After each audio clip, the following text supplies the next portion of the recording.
बार रघुनाथ बुलाए,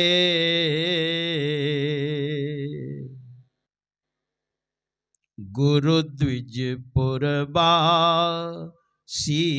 सब आए।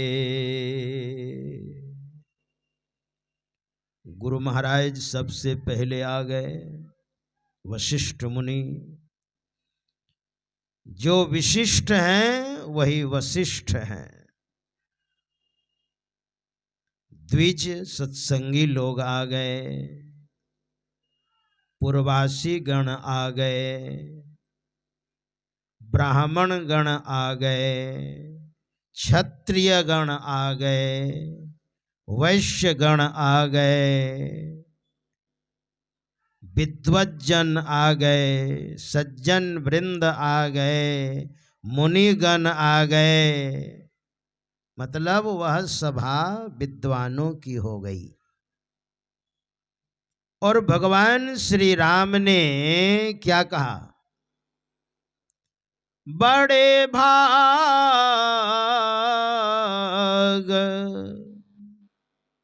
मानुष तन पावा,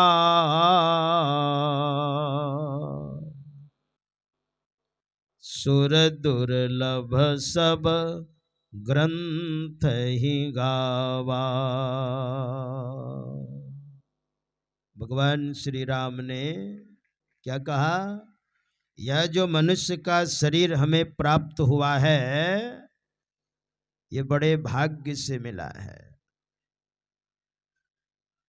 बच्चे के जन्म के उपलक्ष्य पर यह सत्संग का कार्यक्रम है। तो यह जो मनुष्य का शरीर प्राप्त हुआ है, जिस बालक को, माता पिता अगर नहीं होते तो यह शरीर प्राप्त होता नहीं होता। माता पिता प्रथम गुरु हैं, जन्मदाता और गुरु दोनों हैं। इसलिए हम माता पिता को पहले धन्यवाद देते हैं। और ऐसा बालक जो सत्संग लेकर के आया है, उस बालक के नाम पर सत्संग हो रहा है। दुनिया में जितने भी कार्यक्रम हो रहे हैं, उन कार्यक्रमों में से सर्वश्रेष्ठ और सर्वोत्कृष्ट कार्यक्रम सत्संग होता है। सत्संग लेकर के बालक आया है। इसलिए उस माता पिता को बहुत बहुत धन्यवाद है। और पिता से भी माता का स्थान श्रेष्ठ है। पिता से भी मां का स्थान उच्च है। बड़ा सुंदर एक प्रसंग मैं आपको सुना रहा हूं। महाभारत का प्रसंग है। पांचों भाई पांडव वन में भटक रहे थे, यानी समय व्यतीत कर रहे थे। 12 वर्ष का वनवास और 1 वर्ष अज्ञातवास। भगवान श्री राम 14 वर्षों तक वन में रहे और पांडवगण 13 वर्ष। तो वन में समय काट रहे थे। एक ब्राह्मण देवता आए, महाराज युधिष्ठिर से कहा, महाराज मेरे पास एक लकड़ी थी, जिस लकड़ी के माध्यम से हम अग्नि उत्पन्न करते थे। पहले समय में अभी जो व्यवस्था है माचिस, उस समय माचिस की व्यवस्था नहीं रही होगी। दो लकड़ियों के घर्षण से जो अग्नि उत्पन्न होती थी, उस लकड़ी का नाम था अरणी और मथनी। एक हिरन अपने सींग में फंसा करके लेकर के भाग गया। तो ब्राह्मण देवता ने महाराज युधिष्ठिर से कहा, महाराज नित्य क्रिया से हम निवृत्त कैसे होंगे? जो दैनिक कार्य है विधिवत क्रमबद्धता के साथ हम प्रत्येक दिन संपादित करते हैं, और उस लकड़ी के अभाव में, अरणी और मथनी के अभाव में हम नित्य क्रिया से निवृत्त नहीं हो सकते। तो कृपा करके उस लकड़ी को ला दीजिए महाराज।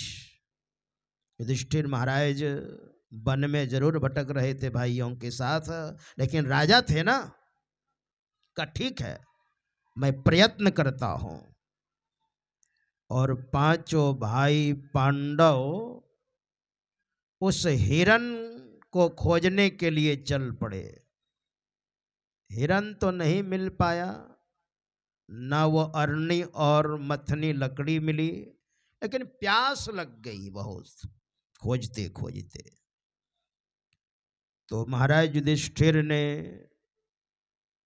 नकुल से कहा कि देखो तो बहुत प्यास लगी है, कहीं पानी है? तो एक पेड़ पर चढ़ करके देखा, कुछ दूरी पर कुछ बगुले दिखाई पड़ रहे थे। तो नकुल ने कहा, भैया कुछ बगुले दिखाई पड़ रहे हैं, ऐसा लग रहा है कि वहां जलाशय जरूर होगा, क्योंकि बगुले दिखाई पड़ रहे हैं। ठीक है, जाओ पानी पी भी लेना और पानी लेते भी आना। तो नकुल जाता है, देखा बड़ा स्वच्छ जल है।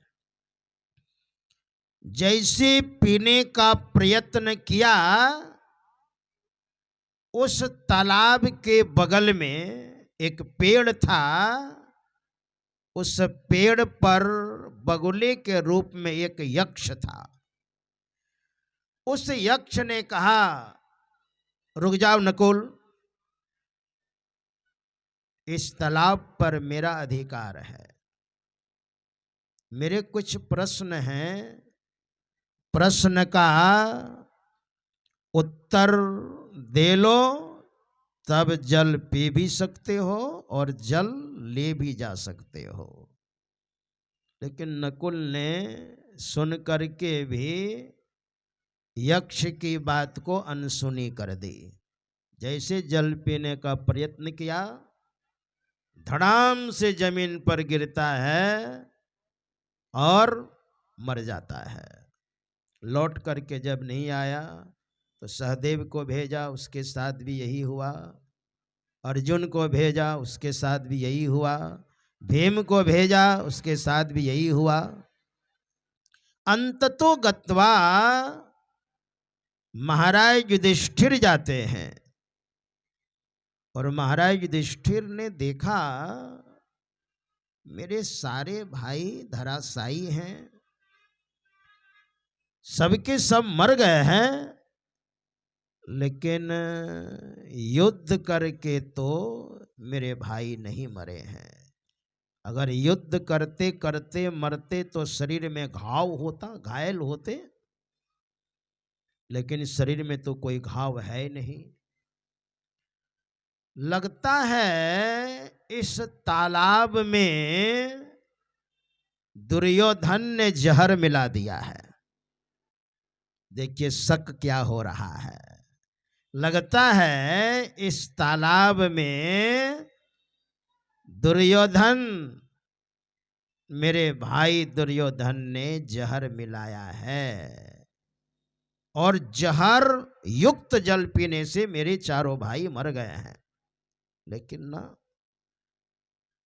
जहरीला अगर होता यह तालाब तो शरीर का रंग बदल गया होता। नहीं, यह तालाब जहरीला भी नहीं है। अच्छा, मुझे प्यास लगी है, पहले मैं जल पी लेता हूं, फिर देखूंगा। और जैसे जल पीने का प्रयत्न किया, वैसे बगुला कहता है, रुक जाइए महाराज, इस तालाब पर मेरा अधिकार है और मेरे कुछ प्रश्न हैं, प्रश्न का उत्तर दो और जल पी भी सकते हो, जल ले भी जा सकते हो। अगर मेरी बातों की अवहेलना की, सुन करके भी अनसुनी की, तो तुम्हारे भाइयों की जो दुर्दशा हुई है वही दुर्दशा तुम्हारी भी होगी। देखिए महाराज युधिष्ठिर ने क्या कहा यक्ष से, नहीं नहीं, ऐसा मैं नहीं करूंगा, आपका अधिकार है तालाब पर, आपके प्रश्नों का उत्तर मैं दूंगा अपनी समझ के अनुसार, तब जल पीऊंगा। महाराज युधिष्ठिर समझदार थे, क्योंकि धर्मराज के अवतार थे ना।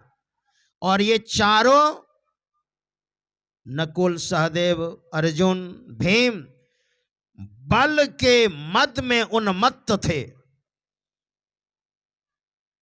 श्रीमद् भागवत में एक जगह बड़ा सुंदर वर्णन है।